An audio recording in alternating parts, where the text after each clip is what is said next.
കീചകന്റെ അന്തഃപുരത്തിൽ ഭീമസേനൻ തന്നെ സ്വയം ഒരു സ്ത്രീ വേഷത്തിൽ ചമഞ്ഞ് ഒരുങ്ങി സുന്ദരിയായിട്ട് തൻ്റെ ആ എന്താ പറയുക പുരുഷഭാവമൊക്കെ മറച്ചു പിടിച്ച് സ്ത്രൈണഭാവത്തിൽ വളരെ നന്നായി ഒരുങ്ങി ഇരുട്ടത്ത് മങ്ങിയ വെളിച്ചത്തില് പിന്തിരിഞ്ഞുകൊണ്ട് അന്തഃപുരത്തില് കാത്തിരുന്നു.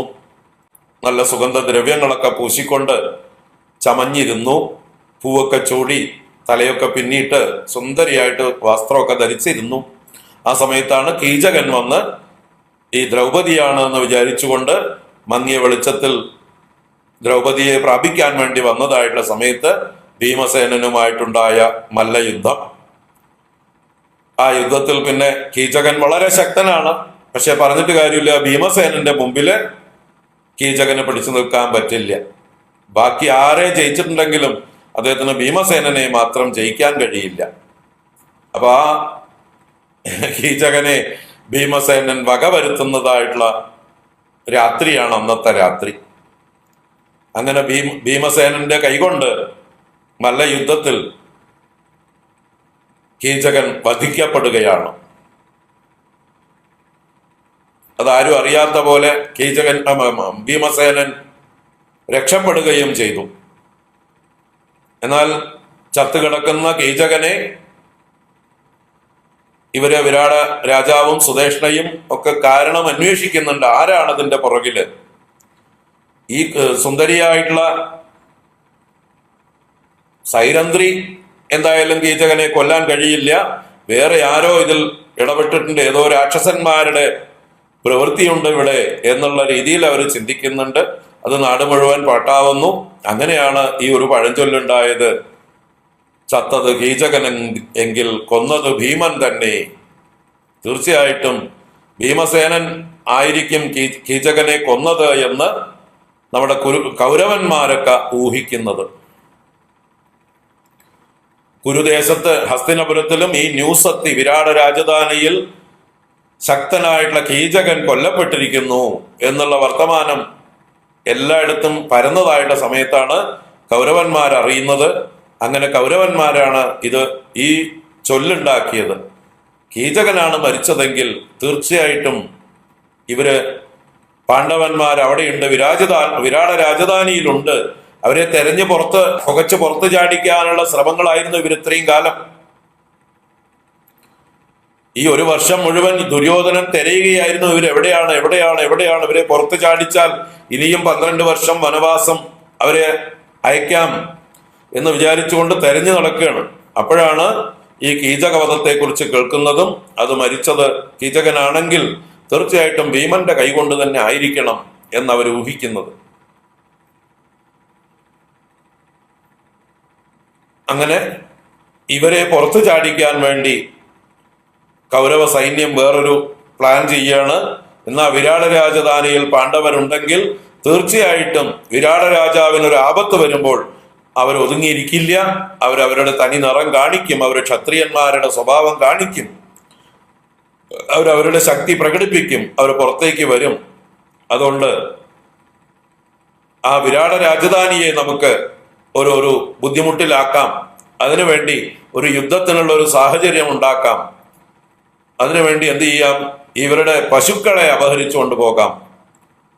ഗോഹരണം എന്നാ പറയുന്നത്. ആ ധാരാളം ലക്ഷക്കണക്കിന് പശുക്കളുണ്ട് വിരാട രാജാവിന്. അതിനെ നമ്മുടെ അരിഷ്ടനേമി എന്ന് പറഞ്ഞ സഹദേവനും ഗ്രന്ഥികൻ എന്ന നകുലനുമാണ് പരിപാലിച്ചു വന്നിരുന്നത്. അവർ ഈ പശുക്കളെ പരിപാലിക്കുന്നതായിട്ടുള്ള ആ സ്ഥലത്ത് നിന്ന് കൗരവന്മാര് വലിയ സൈന്യവുമായിട്ട് വന്ന് കർണന്റെ നേതൃത്വത്തില് ഈ ഗോക്കളെ ഹരിച്ചോണ്ട് പോകും, പശുക്കളെ അപഹരിച്ചുകൊണ്ട് പോകും. അതിനെ തടയാൻ ചെല്ലുന്ന ഈ രണ്ടുപേരെയും അവര് തോൽപ്പിക്കും. ഇവർ രണ്ടുപേരല്ലേ ഉള്ളൂ, അവരുടെ കയ്യിൽ ആയുധങ്ങളും വേണ്ട ഇത്രയൊന്നും ഇല്ല.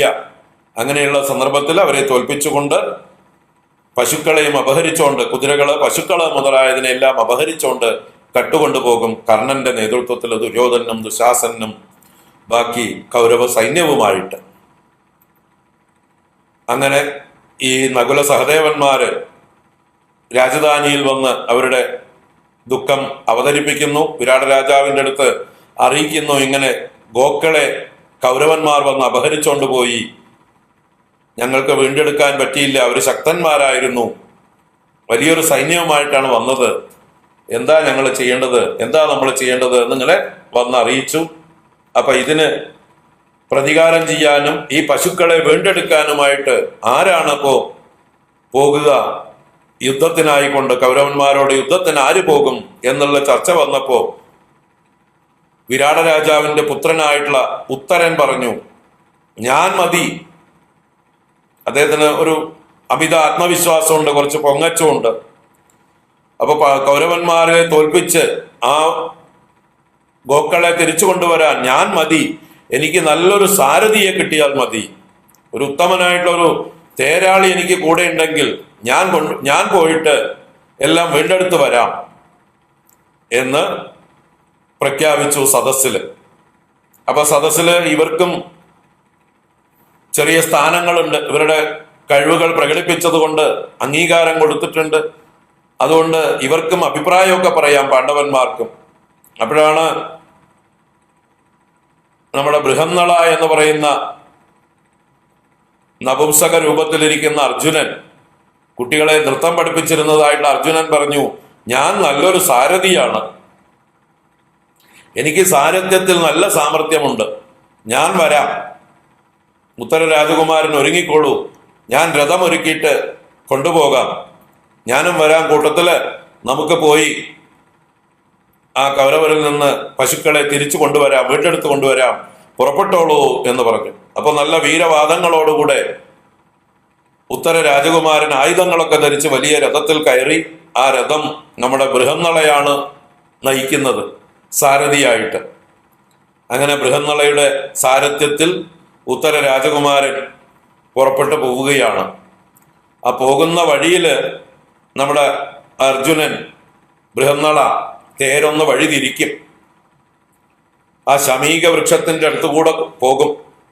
അവിടെ പോയി ദൂരെ വണ്ടി നിർത്തി, രഥം നിർത്തി, ഞാനിപ്പോ വരാമെന്ന് പറഞ്ഞ് ആ അർജുനൻ ചെന്ന് ശമീക വൃക്ഷത്തിൽ കയറി തൻ്റെ ഗാണ്ഡീവം എന്ന വില്ലും തനിക്ക് ആവശ്യമുള്ളതായിട്ടുള്ള ആവനാഴിയും അസ്ത്രങ്ങളും ദിവ്യാസ്ത്രങ്ങളും ഒക്കെ എടുത്തുകൊണ്ട്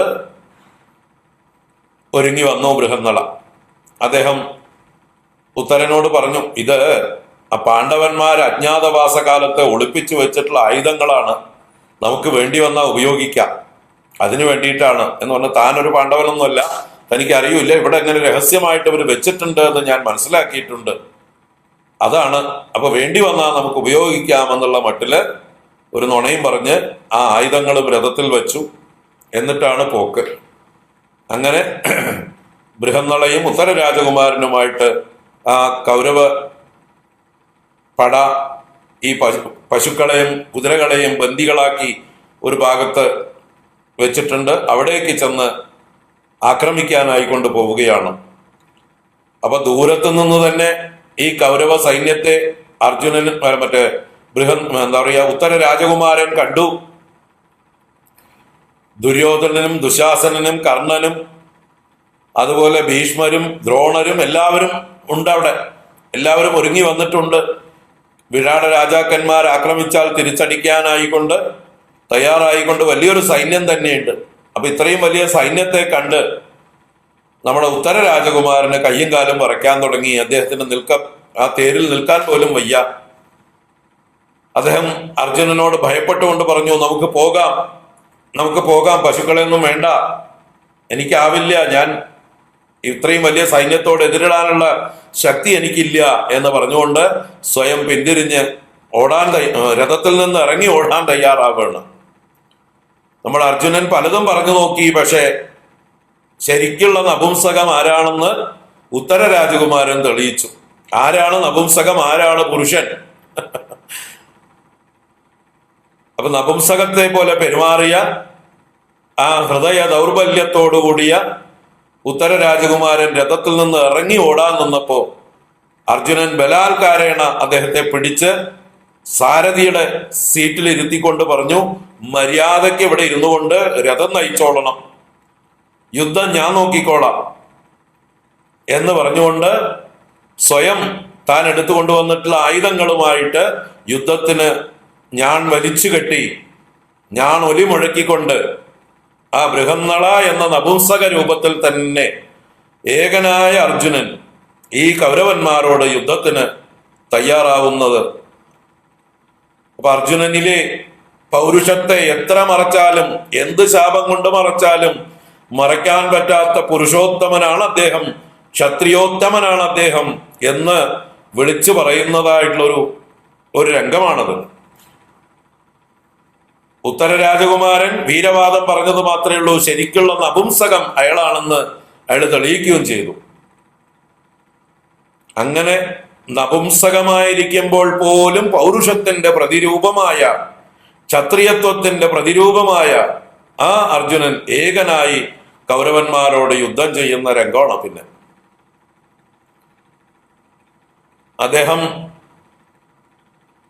അദ്ദേഹത്തിന്റെ പതിവ് ശൈലിയിൽ ആചാര്യന്മാരായ ഭീഷ്മദ്രോണാദികളെയൊക്കെ അസ്ത്രങ്ങളെ കൊണ്ട് പരോക്ഷമായി വണങ്ങുന്നുണ്ട്. അവർക്ക് മാത്രമേ അറിയുള്ളൂ, അവരുടെ ഭാഷയാണ്. രണ്ടസ്ത്രങ്ങൾ ആദ്യം തൊടുത്തത്, ഒന്ന് ഭീഷ്മരുടെ രഥത്തിന്റെ മുമ്പിൽ പാദ നമസ്കാരം ചെയ്യുന്ന രീതിയിൽ ചെന്ന് പതിച്ചു, മറ്റൊന്ന് ദ്രോണാചാര്യരുടെ രഥത്തിന്റെ മുമ്പില് നമസ്കാരമായിട്ട് ചെന്ന് പതിച്ചു.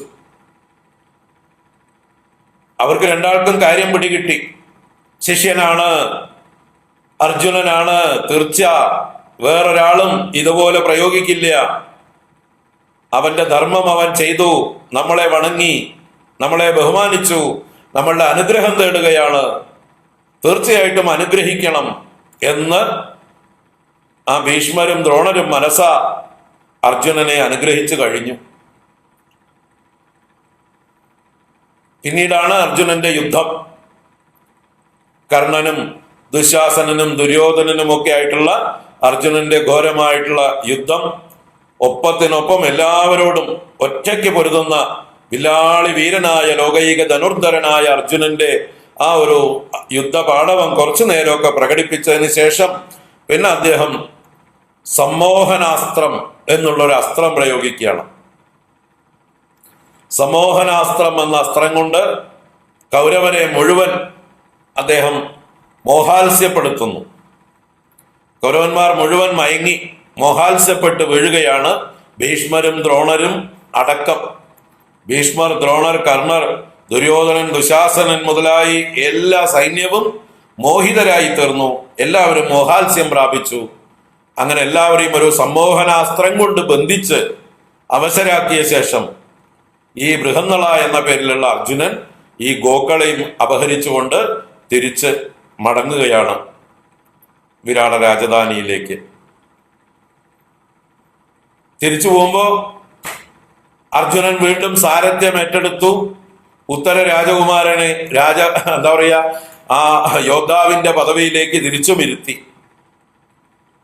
അവിടെ ചെന്ന് ഉത്തര രാജകുമാരൻ നല്ല പൊങ്ങച്ചത്തിലൊക്കെ പറഞ്ഞു, ഞാനാണ് ജയിച്ചത്, ഞാനാണ് യുദ്ധം ജയിച്ചത് എന്നൊക്കെ പ്രഖ്യാപിച്ചുകൊണ്ട് ആ തിരിച്ച് പശുക്കളെയും കുതിരകളെയൊക്കെ ഏൽപ്പിക്കുകയും ചെയ്തു. അപ്പൊ ഈ സന്ദർഭത്തില് വിരാട രാജാവും നമ്മുടെ കങ്കനുമായിട്ട് ചൂത് കളിച്ചുകൊണ്ടോ ഒക്കെ ഇരിക്കുന്ന, അവര് തമ്മിൽ സംസാരിച്ചു കൊണ്ടിരിക്കുന്ന സന്ദർഭമായിരുന്നു. അപ്പൊ ജയിച്ചിട്ട് വരുന്നത് ഉത്തര രാജകുമാരനാണ് എന്ന് ഈ രാജാവ്, വിരാട രാജാവ് അഭിമാനപൂർവം പറഞ്ഞപ്പോ നമ്മുടെ കങ്കൻ പറഞ്ഞു, അങ്ങനെ ആവാൻ വഴിയില്ല, കൂടെ പോയിട്ടുള്ള ബൃഹന്നളയായിരിക്കും ജയിച്ചിട്ടുണ്ടാവുക എന്ന് ഒരു കമന്റ് പറഞ്ഞു. അദ്ദേഹത്തിന് സഹിക്കാൻ പറ്റിയില്ല, അദ്ദേഹത്തിന്റെ അനുജന്റെ ജയമാണിത് എന്ന് അറിയാം. അപ്പൊ അറിയാതെ പറഞ്ഞപ്പോ ഈ വിരാട രാജാവ് കയ്യിലുണ്ടായിരുന്ന ആ ചൂത് കളിക്കുന്ന പകിട കൊണ്ട് കങ്കന്റെ മുഖത്തേക്ക് എറിഞ്ഞു എന്നും അദ്ദേഹത്തിന്റെ മുഖത്ത് പരിക്ക് പറ്റി എന്നൊക്കെയുള്ളൊരു ഭാഗമുണ്ട്. അപ്പൊ ഇങ്ങനെ അർജുനൻ സ്വയം മറച്ചു പിടിച്ചുകൊണ്ട് തിരിച്ചു വന്നു. ഇവര് ജയിച്ചു. പരാജിതരായ കൗരവർ പിന്നെ മടങ്ങിപ്പോയത് നിശ്ചയമായിട്ടാണ്. ഇത് തീർച്ചയായിട്ടും ഈ യുദ്ധത്തിൽ വിരാട രാജാക്കന്മാര് ജയിക്കണമെങ്കിൽ ആ വന്ന് യുദ്ധം ചെയ്തത് തീർച്ചയായിട്ടും ഉത്തര രാജകുമാരനോ അല്ലെങ്കിൽ വിരാട രാജ്യത്തുള്ള ഒരാളോ അല്ല, ഇത് അർജുനൻ തന്നെ ആയിരിക്കണം എന്ന് കർണനും ദുശാസനനും ദുര്യോധനനും കൂടിയാലോചിച്ചു. തീർച്ചയായിട്ടും പാണ്ഡവന്മാർ തന്നെയാണത്. അതിൽ മധ്യമ പാണ്ഡവനായിട്ട് അർജുനന് മാത്രമേ ഇതുപോലെ നമ്മളെയൊക്കെ ജയിക്കാനുള്ളതായിട്ടുള്ള കഴിവുള്ളൂ. അതുകൊണ്ട് അത് അർജുനൻ തന്നെയാണ്. അപ്പൊ നമ്മള് കൗരവന്മാരെ കണ്ടെത്തിയിരിക്കുന്നു, പാണ്ഡവന്മാരെ കണ്ടെത്തിയിരിക്കുന്നു, 1 വർഷം തികഞ്ഞിട്ടില്ല എന്നൊക്കെ അവര് സ്വയം കണക്ക് കൂട്ടി. എന്നാൽ വാസ്തവത്തില് 1 വർഷം കഴിഞ്ഞിരുന്നു. ആ സന്ദർഭത്തില് കൃത്യമായിട്ടുള്ള 1 വർഷം തികയുന്ന ദിവസമായിരുന്നു ഈ സംഭവം നടന്നത്. അതുകൊണ്ട് തന്നെ 1 വർഷം കഴിഞ്ഞിരുന്നു. എങ്കിലും ഇതിനെ ഒരു ന്യായമാക്കി വെച്ചുകൊണ്ടാണ് ഇനി ഇവർ വന്ന് രാജ്യം ചോദിക്കാൻ വരുന്നതായിട്ടുള്ള സന്ദർഭത്തില് നിഷേധിക്കാനുള്ള ഒരു കാരണമായി പറയുന്നത്, 1 വർഷത്തിന് മുമ്പേ നിങ്ങളുടെ അജ്ഞാതവാസം ഞങ്ങൾ കണ്ടുപിടിച്ചു, നിങ്ങളുടെ എന്താ പറയാ പ്രച്ഛന്ന വേഷം പുറത്തായി, അതുകൊണ്ട് ഇനിയും 12 വർഷം വനവാസം അനുഷ്ഠിക്കണം, അത് കഴിഞ്ഞ 1 വർഷം അജ്ഞാതവാസം ചെയ്യണം എന്നുള്ള ഒരു ന്യായം അവതരിപ്പിക്കാനായിക്കൊണ്ടുള്ള ഒരു വാദത്തിനായിക്കൊണ്ട് ഇവര് ഈ ഒരു സന്ദർഭത്തെ കരുതി വെച്ചിരിക്കുകയാണ്. അപ്പൊ ഇങ്ങനെ ഈ സന്ദർഭത്തില് 1 വർഷം തികഞ്ഞ് ഇവരുടെ യഥാർത്ഥ വേഷം പുറത്ത് പ്രകടിപ്പിക്കുകയാണ്. പിന്നെ 1 വർഷം കഴിഞ്ഞു എന്നുള്ളത് ഇവരുടെ കണക്കുകൂട്ടലുകളിൽ മനസ്സിലാക്കി ആ കങ്കൻ എന്ന പേരിലുള്ള യുധിഷ്ഠിരൻ വിരാട രാജാവിനോട് ഉണ്ടായ കാര്യങ്ങളൊക്കെ സത്യസന്ധമായി അവതരിപ്പിച്ചു. വലലൻ അല്ലെങ്കിൽ വല്ലഭൻ ഭീമസേനനാണെന്നും സൈരന്ധ്രി പാഞ്ചാലിയാണെന്നും ബൃഹന്നള അർജുനനാണെന്നും അരിഷ്ടനേമിയും ഗ്രന്ഥികനും നകുല സഹദേവന്മാരാണെന്നും അവരവരുടേതായിട്ടുള്ള ആ വേഷപ്രച്ഛന്നത അഴിച്ചു മാറ്റി അവരുടെ സ്വരൂപം പ്രകടമാക്കി കൊടുത്തു. ഈ സന്ദർഭത്തില് ഉത്തര രാജകുമാരനും ഉണ്ടായ സംഭവം സത്യസന്ധമായി പറഞ്ഞു. ഈ ബൃഹന്നളയാണ് വാസ്തവത്തില് കൗരവന്മാരെ യുദ്ധത്തിൽ ജയിച്ചത്, ഞാനല്ല. ഞാൻ ഭയപ്പെട്ട് തിരിച്ചോടാൻ നിൽക്കുന്ന സമയത്ത് ഈ ബൃഹന്നള ഒറ്റയ്ക്ക് യുദ്ധം ചെയ്താണ് കൗരവന്മാരെ മുഴുവൻ തോൽപ്പിച്ചത്. ഇത് ബൃഹന്നളയല്ല, അർജുനൻ തന്നെയാണെന്ന് ഉത്തര രാജകുമാരൻ സാക്ഷ്യവും പറഞ്ഞു. അതോടുകൂടി വിരാട രാജാവിന് വിശ്വാസവുമായി സന്തോഷവുമായി. ആ സന്തോഷം അദ്ദേഹം പ്രകടിപ്പിച്ചത് തന്റെ മകളായ ഉത്തര രാജകുമാരിയെ അർജുനന് വിവാഹം കഴിച്ചു കൊടുക്കാം എന്നുള്ള ഒരു വാഗ്ദാനത്തിലാണ് അവസാനിച്ചത്. അർജുനൻ പറഞ്ഞു, ഇവൾ എനിക്ക് മകളെ പോലെയാണ്, ഞാൻ ഇവളെ നൃത്തം പഠിപ്പിച്ചത് ഒരു ഗുരുവിന്റെ ഭാവത്തിലാണ്, ഇവൾ എൻ്റെ മകളെ പോലെയാണ്, അതുകൊണ്ട് ഞാൻ ഇവളെ എൻ്റെ മരുമകളായി, എൻ്റെ മകന്റെ ഭാര്യയായി, എൻ്റെ പുത്രനായ അഭിമന്യുവിന്റെ ഭാര്യയായിട്ട് ഇവളെ ഞാൻ സ്വീകരിക്കാം എന്ന് പറഞ്ഞ് ഉത്തര രാജകുമാരിയെ അഭിമന്യുവിന്റെ പത്നിയാക്കി ആ വിവാഹവും നടത്തിക്കൊടുക്കുന്നു. അങ്ങനെ ഇവർ തമ്മിൽ ബന്ധുക്കളുമായി, വിരാട രാജാവും അർജുനനും തമ്മിൽ സംബന്ധികളായി തീർന്നു, ബന്ധമായി തീർന്നു. ഇനി നിങ്ങൾ എവിടെയും പോണ്ട, നിങ്ങൾക്ക് എല്ലാ സഹായവും എല്ലാ പിൻബലവും ഞാൻ നൽകിക്കൊള്ളാം എന്ന് പറഞ്ഞുകൊണ്ട് ആ വിരാട രാജാവ് ഇവർക്ക് പരിപൂർണമായിട്ടുള്ള ആശ്രയം കൊടുക്കുന്നു. നമുക്കിനി രാജ്യം തിരിച്ചു കിട്ടാനുള്ളതായിട്ടുള്ള അവകാശവാദം ഉന്നയിക്കാം, അതിനായിക്കൊണ്ടുള്ള ആലോചന ചെയ്യാം എന്ന് പറഞ്ഞുകൊണ്ട് ദ്രുപദ രാജാവിനെയും വിളിച്ചു വരുത്തുന്നു. അങ്ങനെ ഈ വിരാട രാജധാനിയിൽ ദ്രുപദ രാജാവ് എത്തുന്നു. ആ ദ്രുപദ രാജാവും വിരാടനും ബാക്കി ബന്ധുക്കളായിട്ടുള്ള ശ്രീകൃഷ്ണൻ, ബലരാമൻ മുതലായവരൊക്കെ വന്നു ചേരുന്നുണ്ട്. എല്ലാവരുടെയും നേതൃത്വത്തിലാണ് ഇനി കൗരവന്മാരോടുള്ളതായിട്ടുള്ള ദൂത് അയക്കാനുള്ള ഒരുക്കങ്ങൾ ചെയ്യുന്നത്. ദ്രുപദ രാജാവിന്റെ തന്നെ ഒരു വിശിഷ്ടനായിട്ടുള്ള ഒരു ദൂതനാണ് ഇവരെല്ലാവരും കൂടി വേണ്ട നിർദ്ദേശം കൊടുത്ത് ആദ്യം കൗരവ സഭയിലേക്ക് അയക്കുന്നത്. അപ്പൊ അത് ഉദ്യോഗപർവം എന്ന പർവ്വത്തിലുള്ള വിഷയമാണ്. അപ്പൊ വിരാട പർവം അഭിമന്യുവിന്റെയും ഉത്തരയുടെയും വിവാഹത്തോടുകൂടെ ഇവരുടെ വേഷപ്രച്ഛന്നത ഇവരെ പുറത്തേക്ക് പ്രകാശിപ്പിച്ച് ഇങ്ങനെ വിരാട രാജാവിന്റെ അതിഥികളായി സൽക്കരിക്കപ്പെട്ട് അവിടെ താമസം തുടങ്ങുന്നത് വരെ, വിരാട രാജാവിന്റെ എല്ലാ വാഗ്ദാനങ്ങളും കൊടുക്കുന്നത് വരെയുള്ള രംഗങ്ങളാണ് വിരാട പർവം എന്നുള്ളതായിട്ടുള്ള അജ്ഞാതവാസ പർവം, ഒരു വർഷം. അത് കഴിഞ്ഞ് ഇനിയുള്ള പർവം ഉദ്യോഗപർവം എന്നുള്ള പർവമാണ്. ഉദ്യോഗപർവത്തിലാണ് യുദ്ധത്തിനുള്ള ഉദ്യോഗം. ഉദ്യോഗം എന്ന് പറഞ്ഞാൽ ഉദ്യമം, അതിനുള്ള ഉത്സാഹം, അതിനുള്ള ഒരുക്കങ്ങൾ, അതിനെക്കുറിച്ചൊക്കെ ഉള്ളതായിട്ടുള്ള ചർച്ച ഉദ്യോഗപർവത്തിലാണ്. ഇന്ന് വിരാടപർവം കണ്ടു. ഇനി ഉദ്യോഗപർവവും ഭീഷ്മപർവത്തിലെ ആദ്യ ഭാഗവും നാളെ കാണാം. അത് കഴിഞ്ഞ് മറ്റന്നാ തൊട്ട് ബുധനാഴ്ച നല്ല ദിവസം നമുക്ക് ഭഗവത്ഗീത 1-ാം അധ്യായത്തിലേക്ക് പ്രവേശിക്കാം. നാളെ സമയമുണ്ട്. ഉള്ള സമയം കൊണ്ട് ഉദ്യോഗപർവത്തിലെ വിഷയങ്ങൾ ചുരുക്കി കാണാം. എല്ലാവർക്കും ശുഭരാത്രി ആശംസിക്കുന്നു.